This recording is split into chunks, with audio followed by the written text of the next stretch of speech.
Good morning, everyone, and thanks again for tuning in today. My name is Callie Berkson, and I'm part of the communications team here at the City of Grand Junction.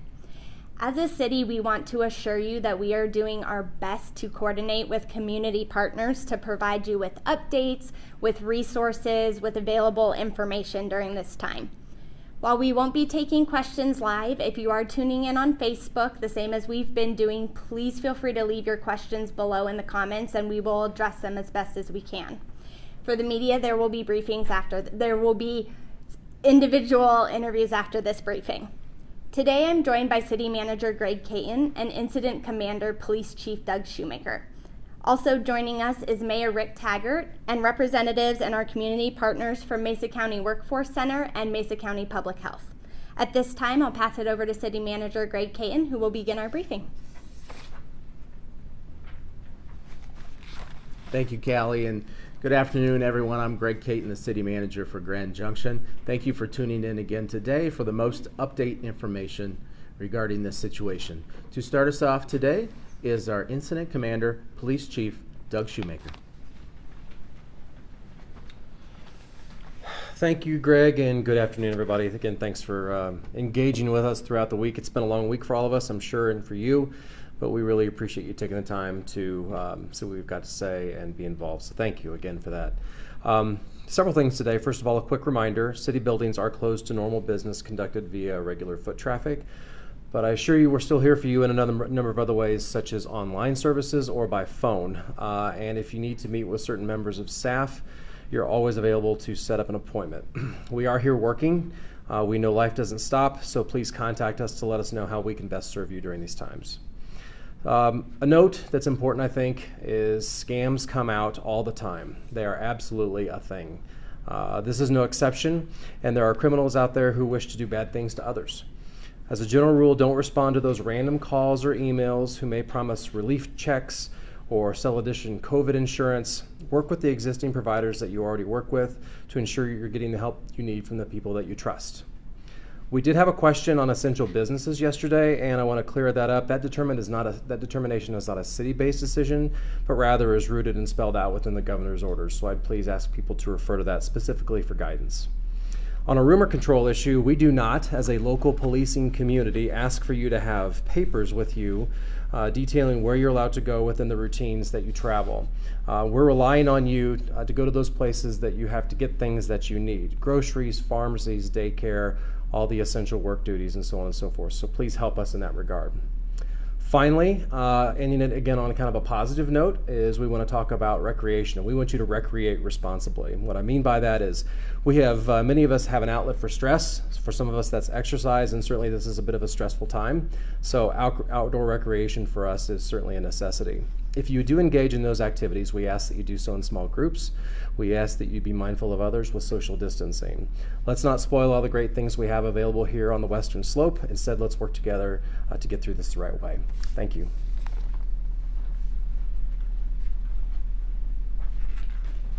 Thank you, Chief. And now to say a few words, our Mayor, Rick Taggart. Thank you, Greg. During the course of the week, we have spoken about a lot of different subjects, but the one thing I have not had the opportunity to do is to thank our staff and to thank the county staff and the many agencies that have been here. And I would hope all of you folks that are tuning in, all of these employees are going above and beyond to provide the absolute best service they can to this community. And so if you encounter a police officer or a first responder of any nature, or folks in the county, take a few moments and say thank you, because the amount of work and energy that they're putting in to this crisis is very much appreciated on my part, council as a whole, and I hope you will take the time to say thank you as well. Thank you, Mayor. And now we have our partners over at Mesa County Public Health and Dr. Jeff Kuhr.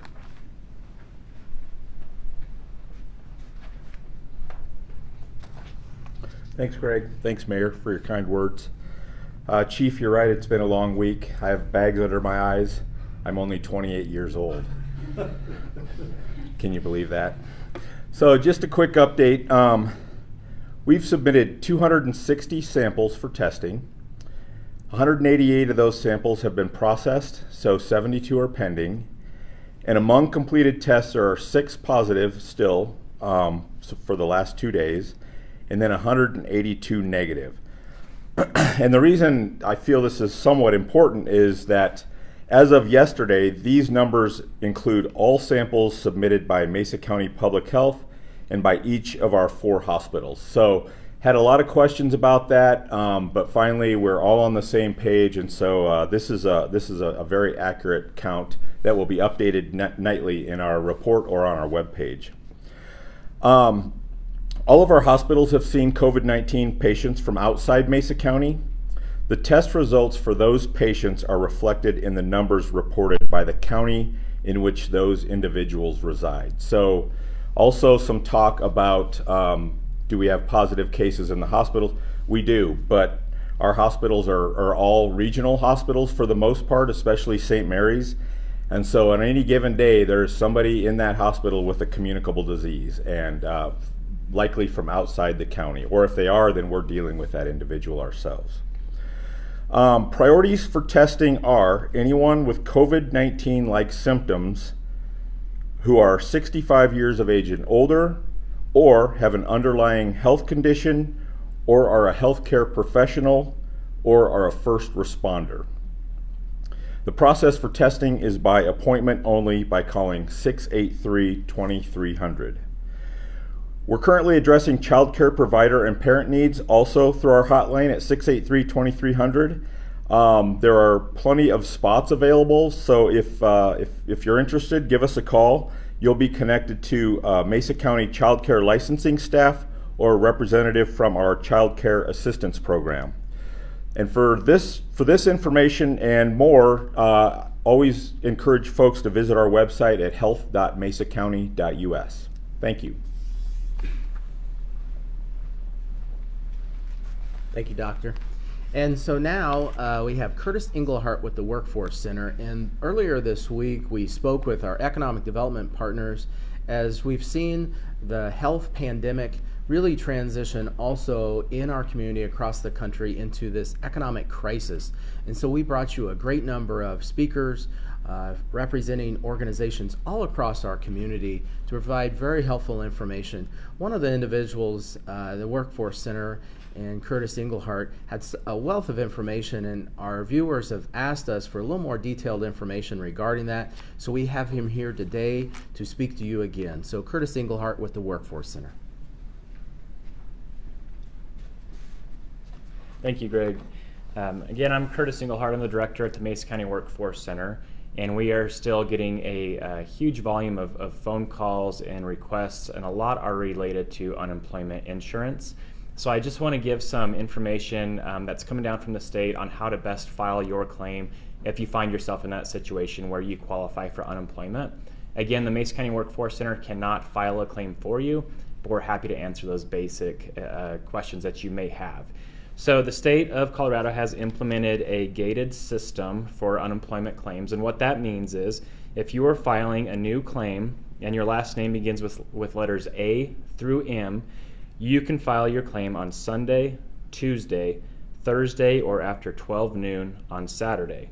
If your last name begins with letters N through Z, you can file your claim on Monday, Wednesday, Friday, or before noon on Saturday. You can file your claim by going to colorado.gov/CDLE and click on the unemployment tab. With the governor's executive order with unemployment insurance, they have expedited the amount of time it takes to get you your first payment, and their goal is 7 to 10 business days before you see your first check. So they've really expedited that. As far as Workforce Center services go and what we're able to provide, we are closed to the public, but we are operating virtually. And maybe just because our platform has changed, the services that we provide have not. So we have employment specialists that are standing by, ready to go to help you in any needs you may be facing. They will help you with resume prep. They will help you with job searching and job interviewing techniques and get you set up with a connectingcolorado.com account. You can set up a phone interview with an employment specialist by dialing 248-7560. We have also implemented a daily job list. So this is an automated message that is updated every morning with the new jobs in Mesa County. You can find out what those new jobs are by dialing 248-7575. And I'd encourage anybody, whether you are a job seeker or an employer, to set up an account in connectingcolorado.com. Once you set up your account, you will be able to job search every job in Mesa County as well as across the state. And if you're an employer looking for staff, you're able to access all the applicants who have an account set up in this. And again, that is connectingcolorado.com. We've also had a lot of questions from employers about layoffs and furloughs and how best to handle that. Again, we have staff that are trained to help you with that. We have layoff aversion programs as well as rapid response programs. And again, we are happy to help assist with that and help ease that burden for you and provide quick support for your staff.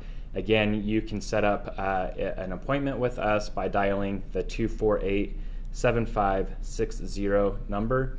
And lastly, if you are finding yourself unemployed or laid off and you're in need of food, of medical insurance, of cash assistance, please know that the Mesa County Department of Human Services is still open. They are also operating virtually, but all their services are still available. And you can get more information by dialing 241-8480. Again, that's 241-8480. Thank you.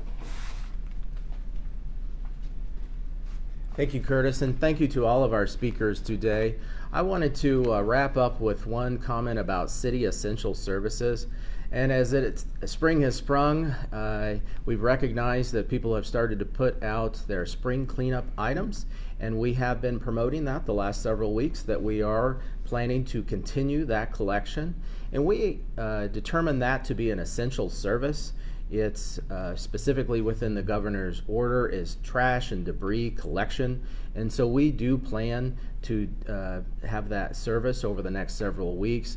Also, continue to provide that essential service. Also our first responders, water, wastewater. So just rest assured that the city is here to continue to deliver those to our community. As we wrap up this week, this briefing has been Monday through Friday. We've got some great speakers lined up for next week. So on behalf of the city of Grand Junction, I want to thank you for engaging in your community and getting involved so you can get the most up-to-date information. For the city of Grand Junction, I'm Greg Caton, the city manager.